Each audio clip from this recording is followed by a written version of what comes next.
Hey gaming fans, so today I have another Yu-Gi-Oh deck profile, and this one is Koa'ki Meiru, if I'm saying that right, Stun. Almost like a rock stun deck. So these, I don't know if it's Koa'ki or Kakuai or Kikiai, I don't know. It's a weird name. Some people say Koa'ki, but anyways, yeah. So I'll just call them by their other name.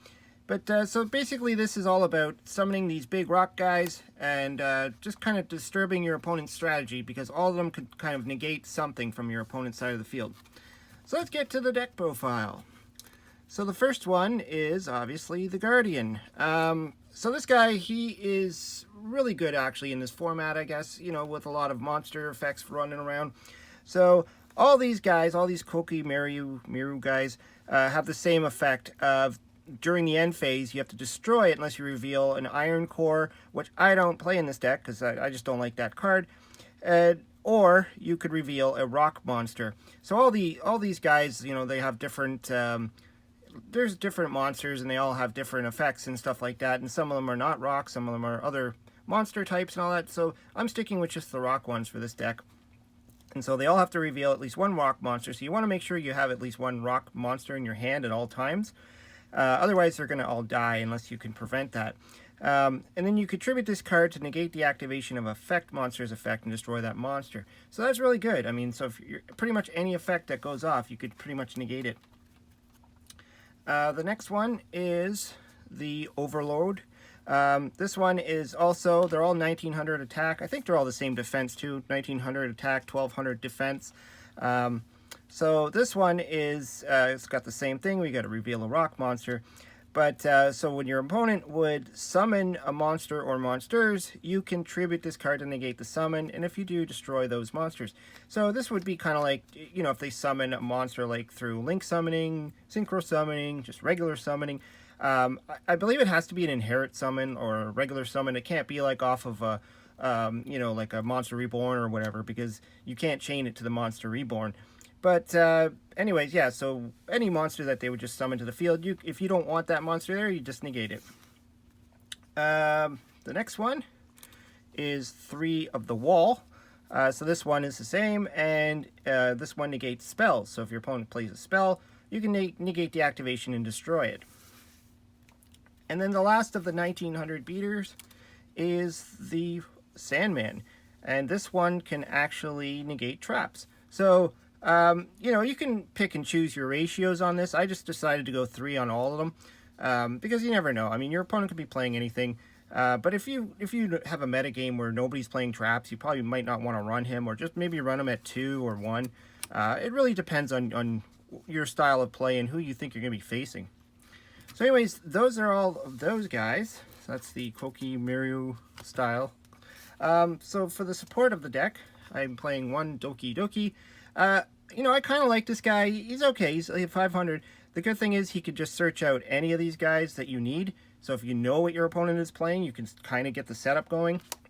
But there's also other support rocks that I put in here that you might want to pull out as well.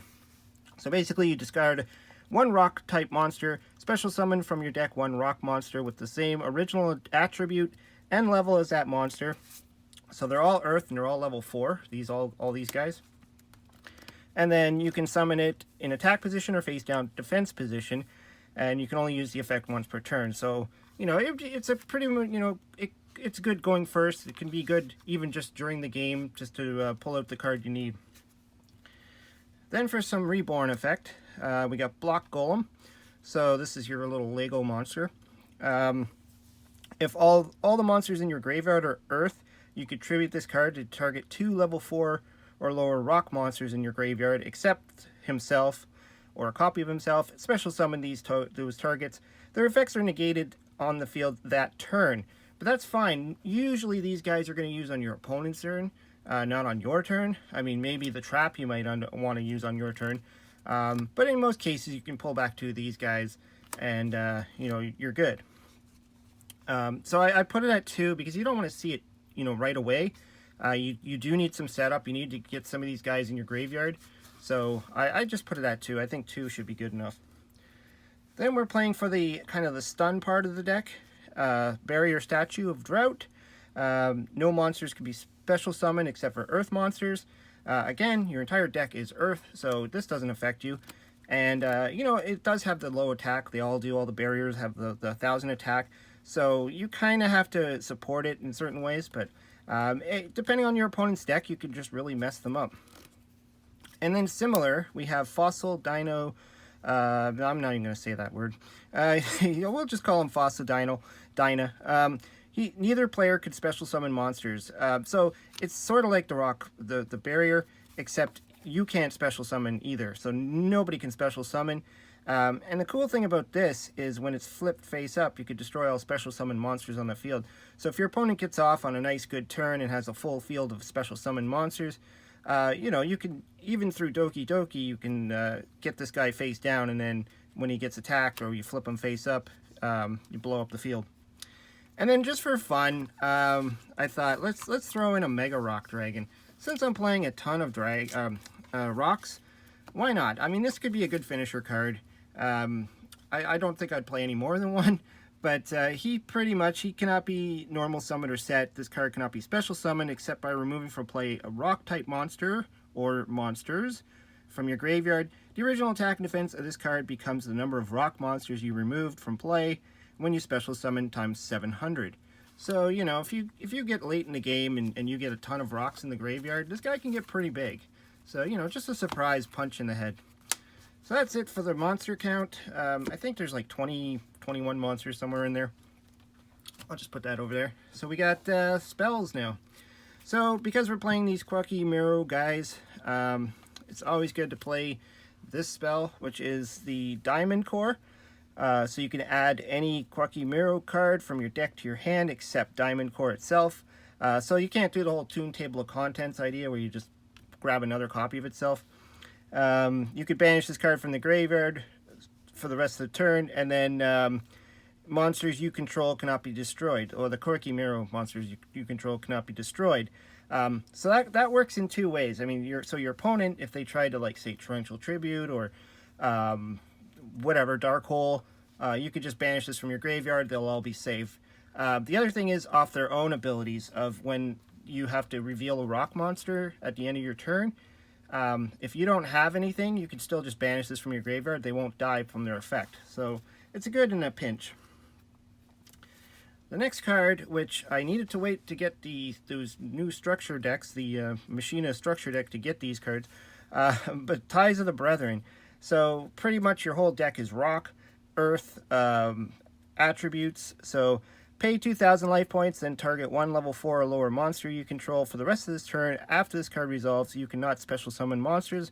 Also, special summon 2 monsters from your deck with the same type, attribute, and level, which are all earth, rock, level 4, but with different names from each other. And then you cannot conduct your battle phase this turn. You activate this card, but that's fine because you're going to set up your board anyway. So you're probably going to grab, if you need to, you can grab a barrier statue.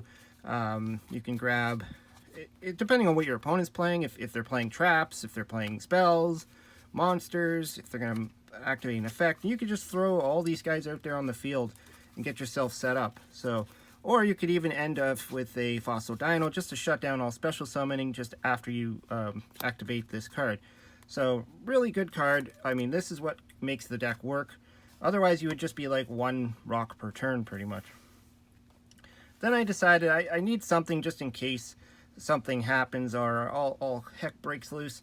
So we got Raigeki and Lightning Storm. So obviously you could play Dark Hole or whatever. Or if you don't like these cards at all, you can just play something different. But I just thought, you know, if your opponent gets a setup going, you might want to wipe out the monsters and then start with your rocks. So Raigeki, pretty, you know, obvious, just destroys all monsters your opponent controls. And then Lightning Storm, if you control no face-up cards, activate one of these effects, and you can destroy all attack position monsters your opponent controls, or destroy all spells and traps your opponent controls.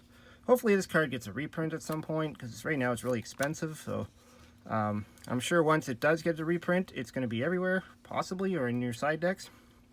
So that's it for the spells. I'm playing a very small spell count. The rest is all traps, because this is almost like a control stun deck, so you want a lot of good traps. So I threw in Storming Mirror Force, again, just in case your opponent sets up their field and comes after you. you get a chance to reset the board, and then you can start playing your rock guys. And the same thing, compulse. I'm playing 2 compulsory, just to bounce back any problems, just to save your barrier statues, whatever you need to do. And then I figure Call It a Haunt is pretty good because you're going to be tributing off your rocks a lot to negate their effects, so you might want to pull one back.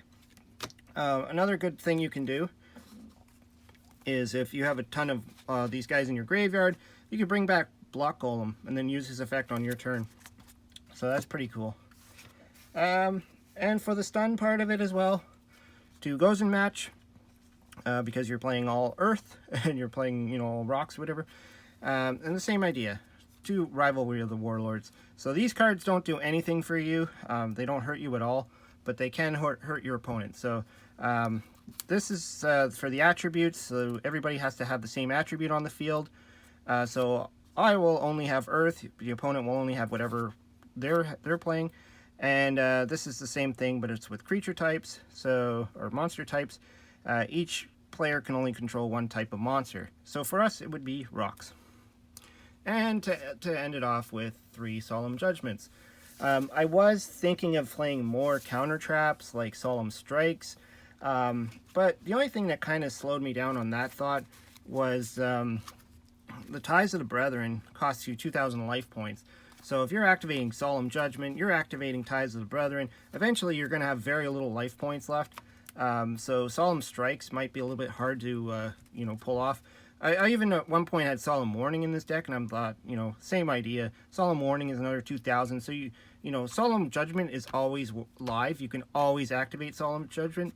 But Strike and Warning you can't, because once you hit that dangerous level of, maybe only 2,000 life points, the card's no good.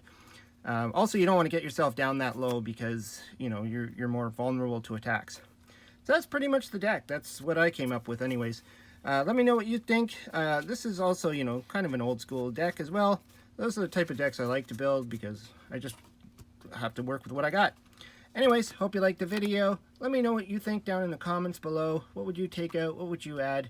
And, hopefully you subscribe. Talk to you later.